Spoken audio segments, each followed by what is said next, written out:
ንገረኝ። የአንድ ሚሊዮን ወይ ፎቶችንን ወይ ስላድኑ አቤል አሁን ወድጄዋለሁ። ብሩክም አቤልም ወዴት ነው የሰው ባል ወስዶ አይለያችሁ ብሎ መመረቁ ግን አይከብድም? ሰላም ጤና ይስጥልኝ። እንዴት ናችሁልኝ ውድ ቤተሰቦቼ? አለሁላችሁ። እኔ ጋ እግዚአብሔር ይመስገን ሁሉ ሰላም፣ ሁሉ መልካም ነው ከጌታ የተነሳ። እንግዲህ እንዳያችሁት አዲስ ምዕራፍ ልንጀምር ነው እያለ ነው አብርሽም። በጣም ደስ ብሎኛል። ያልጠበኩት ነገር ነው። እጅግ ተደስቻለሁ። ገምቱም ተብሎ እንግዲህ ሄርሜላ የማይመስል ነገር ለባለቤት አትንገር ይባላል እና እንደው በዚህ ትልቅ ውሸት ሰው ይዋሻል? እንደው ይሄንን የሚያክል ቼክ አለ? እስቲ እኔ ምናልባት ላላቅ እችላለሁ እና ተከታታዮቼ እስቲ አሳውቁኝ። ገምቺ ስትባል ትልቅ ውሸት ቼክ ነው አላለችም? እንደውም እሱ ይሻላል ስዕል አድኖ ወይም ፎቶ በማለት አለ ማለት ነው። ሲጀመር አይተውት ፀሐይ ሞቆ ንፋስ መጥቶ ይሄ ነገር እንዴት ነው ብለው ገምግመው የቆየውን ነው ስንጀማምረው ነው ይሄ ፎቶ እያለች ነበረ። የምኑን እንደጀመረው ደግሞ ያው እነሱ ይጨርሱልናል ማለት ነው። እና የማይመስል ነገር አንዳንድ ጊዜ ሲያወሩ ልክ ሰው የማያቅ ያስመስላሉ ማለት ነው። ይሄ የመጀመሪያ ድሮ አብሮ የነበሩ ቤታቸው ውስጥ የነበረውን አውጥተው እንግዲህ አሁን ምን እንስራ ብለው ነው። እና ያው አብርሃም ጀምሮኛል፣ በፍቅርሽ ተይዣለሁ፣ አዲስ ህይወት አዲስ ምዕራፍ እንጀምራለን አለ።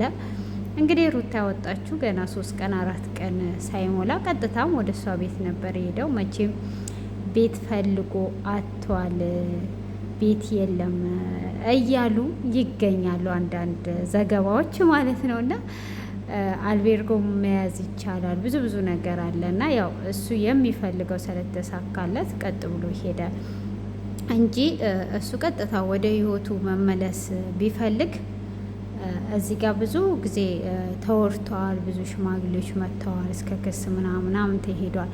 እሱ ግን ያን ጊዜ ራሱ ክሶች ጋር ምን ጋም ሲኬድ ምን እያደረገ ነው ያለው?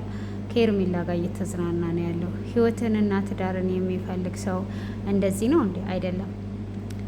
ከዛ ነገር መቆጠብ አለበት። እሷን ልቧን ከሰበራት ነገር፣ እሷ ካልፈለገችው ነገር ከዛ መቆጠብ አለበት።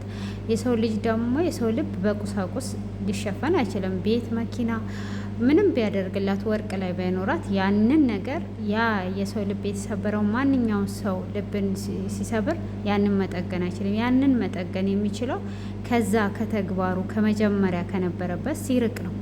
እሷ የማትፈልገውን ነገር ማድረጉን ሲተው ነው እንጂ የፈለገ ቁሳቁስ አምጥቶ ሰፕራይዝ ምናምን አንድ ሴት ቢያደርግ ወይም ወንድም ቢሆን ልቡ ቢሰበር ያው ልብ ነው እና ያው ምናልባት አንዳንድ ጊዜ ይባላል ጠንካራ ነው ወንዶች ልባቸው ደንዳና ነው ሲባል እሰማለሁ። ያው እኔ ሴት ስለሆንኩኝ የራሴን ነው ማቀው ለማለት ነው።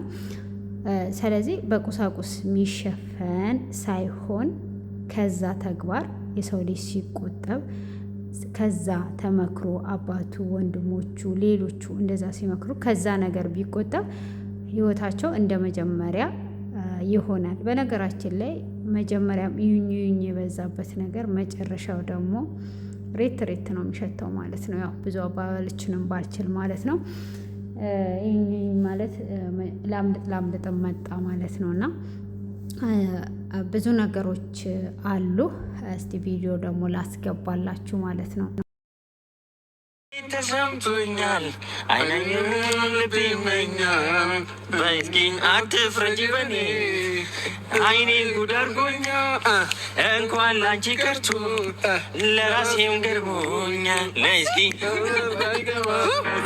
እንግዲህ ውዶችዬ እንደዚህ እንዳያችሁት ነው። ያው ነግበኔ ነው። በተለይ ባለትዳር ወንድም ሴትም ጋር የሚሄዱ እንደዚህ ነግበኔ ነው። ጠብቁ።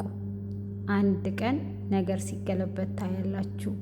ነገር ሲገለበጥ የዛን ቀን እንግዲህ ሩታ ስታለቅስ ሄርሜላ ስታለቅስ ሩታ ስትስቅ ታያላችሁ። የቃላት መሳሳት ነውና እና በጣም ነው እየገረመኝ ማለት ነው። እንግዲህ እንደዚህ እንደምታዩት ብዙ ነገሮች ሲሉ ነበረ። ፎቶውን ራሱ ገና ሳይከፈት ሲዳስስ ሄርሜላ እንዳሰስኳት ሲል ነበረ እና ብዙ ጊዜ ያው እየተጫወቱብን ነው። እንግዲህ ያው ትክክለኛው ግምታችን እኔ መጀመሪያ ውሸት መስሎ ነበረ። ሲጀመርም ያው ከሄርሜላ ጋር አንድ ላይ እየኖረ ነው አሁን ያለው። ያው ሰርግ ነው እየቀረው። ባለፈው ለታ ካስታወሳችሁ ቤሎ ለብሳ ምን ታስታውሳለ ባለችው ሰዓት ሁልጊዜም ወንድ ልጅ አንድ ሴት ካፈቀረ ሁልጊዜም በህይወት ውስጥ በዚች ምድር ላይ እስካለ ድረስ እሱ ልብ ውስጥ አጠፋም። ቤሎውን በለበሰችና እሷን ባየ ቁጥር ሄርሜላን ሳይሆን ሩታን ይስላታል፣ ሩታን ያያታል ሁልጊዜም ማለት ነው። ከልቡ አጠፋም መቼም ሞት ካልወሰደው በስተቀረ እውነተኛ ካፈቀራት ማለት ነው። ስለዚህ ያው እሷን እያሰበ እሷን እየሳለ ከሄርሜላ ጋር ይኖራል ማለት ነው። እና ትናንትና ደግሞ አንድ የገረመኝ ነገር ከነ ሩታ ላይ ማለት ነው ፕሮሰስ ጨርሳለች፣ ልትሄድ ነው፣ ይወዳታል፣ ያፈቅራታል አለ። እንዴ ልጁ አራስ ቤት እያለች ነው እንዴ ያፈቀራት? አራስም ማግባት ጀመረች እንዴ? ለእኔ አዲስ ነው። አትፍረዱብኝ። እኔ እንግዲህ ከማየውና ከሰማሁት ነው። ትናንትና ገርሞኝ እንዴ ሩታ ናት ወይስ ሌላ ሰው ናት ብዬ እሷም ፕሮሰሱ አልቋል አለች። ፕሮሰሱን ትቻለሁ ብላ ተስማምታም አይደል እንዴ ወደዚህ ቤት የመጣችሁ? በዛውም እየተጋበዛችሁ ውዶች፣ የኬክ ወረቃ ነው ሁሉንም እየተጋበዛችሁ እላችኋለሁና እንዴት ነው እሱ አልገባኝም። አራሶች ማግባት ጀምረዋል ማለት ነው እንዴ? ወዴት እየሄድን ነው ማለት? ውጭ ሀገር መሄዷ ጥሩ ነው። ህይወቷን መቀየሯ፣ የተሻለ ቦታ መሄዷ ጥሩ ነው። እንደዚህ ጥንካሬዋም ጥሩ ነው። ጥንካሬን ያስተምራል። እንዲህም ሌላ ሰው ማምጣቷ ጥሩ ነው። ግን ገና አራሱና ወንድ ልጅ ይዟ መታ ወንድ ልጅ ወዶኛ ምናምን በማለቷ ኤክስ ነው እንዴ? ቤተሰቦቻችን እኛ እንደዛ አላስተማሩንም። ብዙ በድሮ ጊዜም ትዳራቸውን ፈተው ልጆቻቸውን ጽድት አድርገው ጀግና ሴቶች አሉ። በጣም ጀግና ቃላት ራሱ እነሱ የምትገልጹበት በሌላችሁ ጀግና ሴቶች አሉ። እንደነሱ እንደመሆን ልትሄድ ነው፣ ወደዚህ ነው። ኧረ ተው፣ ወዴት እየሄድን ነው ወገን?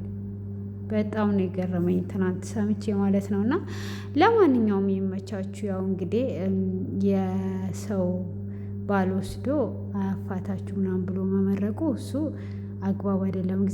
እግዚአብሔርም አይወደውም። ልቦና ይስጣችሁ።